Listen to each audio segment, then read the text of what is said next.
Hey, my handsome ladies and gentlemen, this is Shmeaty. Welcome back to the channel, or welcome if you are new. We're going to be taking a look today at Dunsparce Double Ghost featuring Shadow Sableye and Shadow Gengar. This is a team I constructed early season. It has its flaws, of course, but I was very interested in seeing how this team could perform, especially with these members of the team, all getting massive increases to their Open Great League viability, with Dunsparce's rollout doing more damage, Shadow Sableye getting access to Power Gem, which is now 50 energy and a lot better of a move overall, and Shadow Gengar, with the newly buffed Shadow Punch, is a true menace.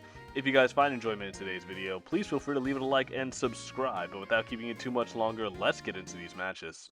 We're going to be kicking things off with game number 1, and I can safely say this is not what I was expecting, a Metang on lead.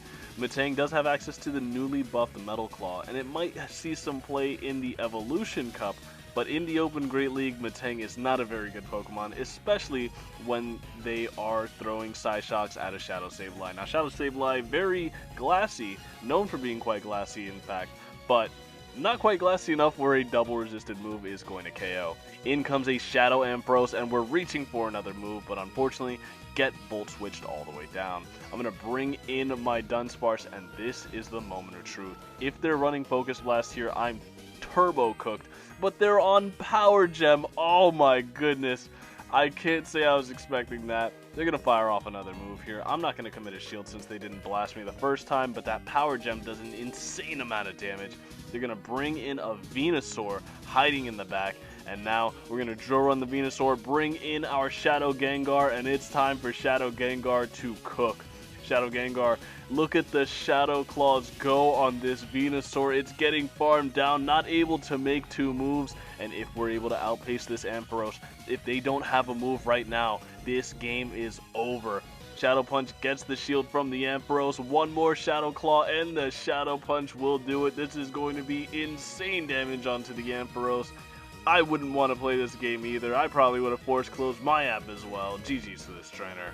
In game number 2, it's going to be Dunsparce leading into a Feraligatr, and this isn't very bad for us.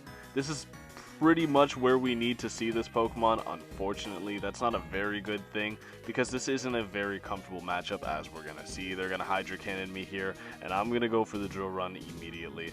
Of course, especially after the Rock Slide nerf, even before the Rock Slide nerf, Drill Run is the better move to go for in neutral situations.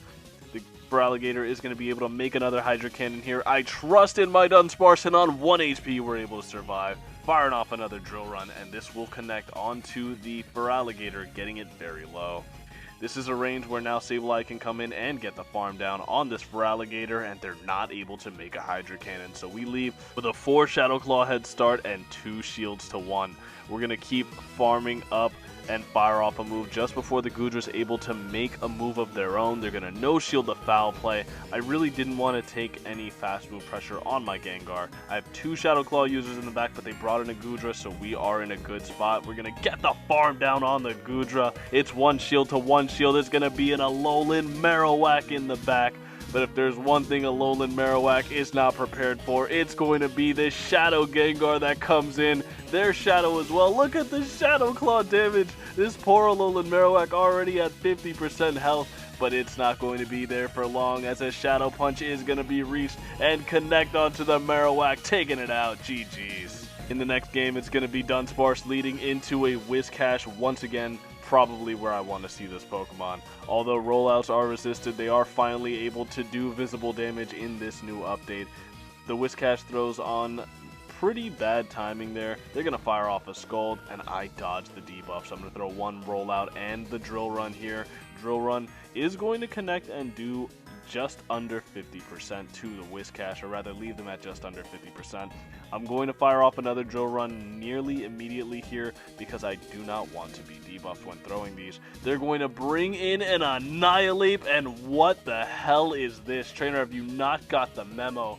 Annihilate is a dog water Pokemon. You no longer want to run this. You're probably better off running Primeape, which actually has access to Karate Chop.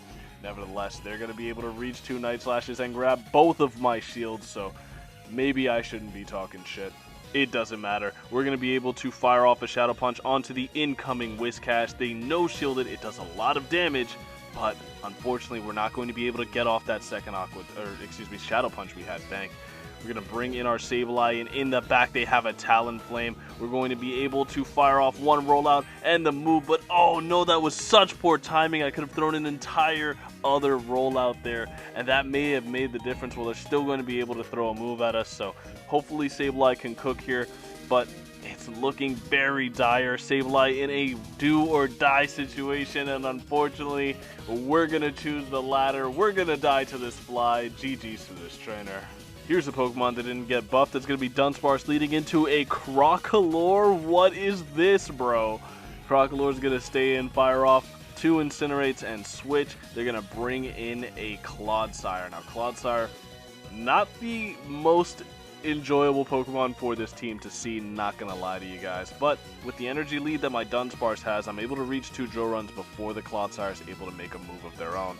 So this isn't the worst situation ever. I'm going to bring in my Gengar, and I'm going to sack it. Now, I promise you guys, no recreational substances were taken during the making of this video, but it sure as shit seems like it. We're going to bring in our Sableye, looking for the farm down of this Clodsire, but Clodsire is just so thick, we're not going to be able to do that without them making another move. They're going to fire off a Stone Edge.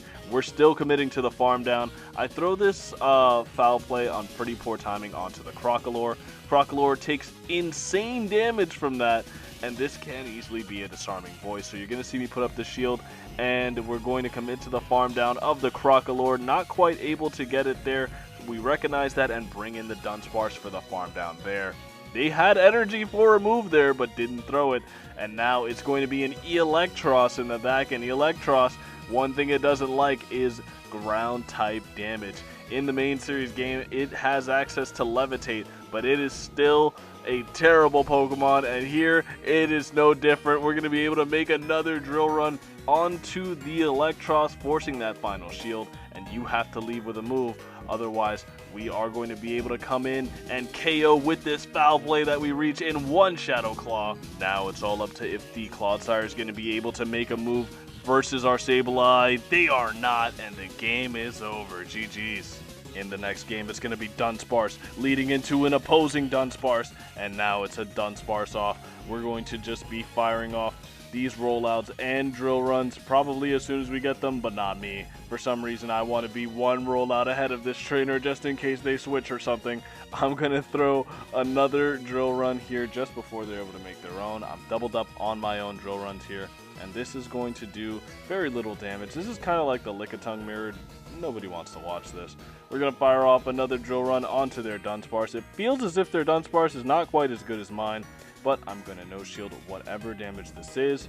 It is going to be a drill run, and now I'm going to bring in Gengar for the resisted Shadow Claw down, and we get it. It's very ill-advised to switch in a Gengar so aggressively because you'll oftentimes be met with a Mandibuzz much like this.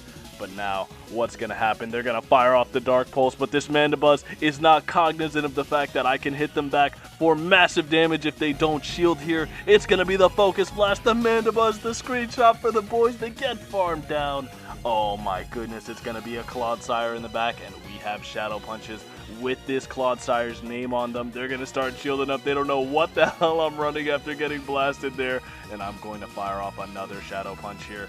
Gengar terrifyingly quick with the pacing on these Shadow Punches. We're going to reach for another one before getting farmed down, and another Shadow Punch is reached. This Clodsire is now exceedingly low on health, and they haven't even seen our third Pokemon in the back. We're going to get double resisted, Poison Sting down. Just kidding. We're going to make this Shadow Punch and end this Clodsire's career. GG's to this trainer. In the next match, Dunsparce is going to lead into a Gastrodon, and we found a Core Breaker. I cannot allow my very glassy backline to see this Pokemon, so I'm going to have to play this out with a pretty terrible matchup, all things considered, with my Dunsparce. I'm going to play into the losing CMP type. This could have potentially been an Earth Power, but a little bit unfamiliar with the Gastrodon counts. It's still early season. Mistakes happen. They're going to shield up our first drill run, and now we're going to meet them with drill run number 2. Drill run number 2 is going to be no-shielded by the Gastrodon, and that damage is a little bit indicative of why you'll oftentimes see people calling Dunsparce a fraud. Earth Power is going to KO our Dunsparce, and now we've gotten this into a manageable range for our Sableye to come in and handle this Gastrodon. We're going to fire off this Foul Play on 7, and now they shielded. I'm going to shield this up. This could very well be the Earth Power. I don't expect them to bait and try to make another move. So now, since they sent the Earth Power, I'm able to get the farm down of the Gastrodon. It's going to be a Chestnut in the back. And in the backer back, it's going to be a Bastiodon. But Bastiodon is not quite ready for what this Gengar is running. Bastiodon Focus Blast is going to be one-shotting, and the screenshot for the boys. Oh my goodness, the boys are eating good tonight. All these screenshots, the Thunder Punch gets shielded up. I'm going to fire off this Shadow Punch, and I was not expecting the amount of damage this is going to do. It KOs the Chestnut from over 50%. GG's. Getting into the final game of the video, it's going to be Dunsparce leading into a Quagsire, and Quagsire, not exactly what we want to be seeing on the lead. Once again, Mudboys are particularly difficult for this team to see, especially on the lead. Stone Edge is going to connect onto the Dunsparce, but we are such a thick boy that we are not afraid of that damage. Firing off the Drill Run in retaliation, they're going to no-shield it, and now I'm one off another Drill Run, so that's exactly what I'm going to throw. Another Drill Run onto this Quagsire is going to bring them down to the red health, and now 2 more rollouts. They throw their energy on alignment. Do not do that. I swear, if there's anything you guys are going to learn from Shmeaty videos, it's going to be not giving your opponents free energy by throwing your energy on alignment. We're going to fire off this Rock Slide. If they tried to catch on something like a Flyer there, trying to get cheeky and catch our Drill Run, finding us on autopilot or something, we could have potentially landed a Rock Slide on said Flyer. They're going to switch out of their Clefable after banking a bunch of energy, and we're going to fire off this Shadow Punch, but it's going to be onto a Drifloon, and that Astonish did such massive damage. But now, this may be a problem. We are so low on our Gengar, and Gengar not notorious for its bulk, so these Fairy Winds are going to add up. We get blasted on our Sableye, by the way. Sableye is completely gone out of this game, but now we have to start shielding likely Swift baits here, and Clefable on Fairy Wind paces to these Swifts very quickly. It is 4 Fairy Winds per Swift, as it is now 35 energy. We CMP tie them on a Swift. It all comes down to this. Are we going to be able to outpace this Clefable? We are now 3 away. They need to be completely dry, and it looks as if they were. We're going to fire off this Shadow Punch onto the Clefable. No shields remaining on either side, but we make the Shadow Punch. They went for the extra for some reason, but that's a good game. GG's. If you made it to this point in the video, thanks so much for watching. Shadow Gengar did absolutely insane things in that game. The damage it was able to put out, getting a Focus Blast on the MANDIBUZZ, nearly one-shotting, and then getting the farm down after committing a shield was disgusting work from the Gengar. If there's any Pokemon you guys want me to see or test out in this season, please feel free to let me know. I'm very happy to try to build it and match that. Let me know in the comments below if there's anything you guys want to see. But with all that being said, thanks again so much for watching. This has been Shmeaty. I hope to see you guys again next time, and have a good rest of your day. Bye.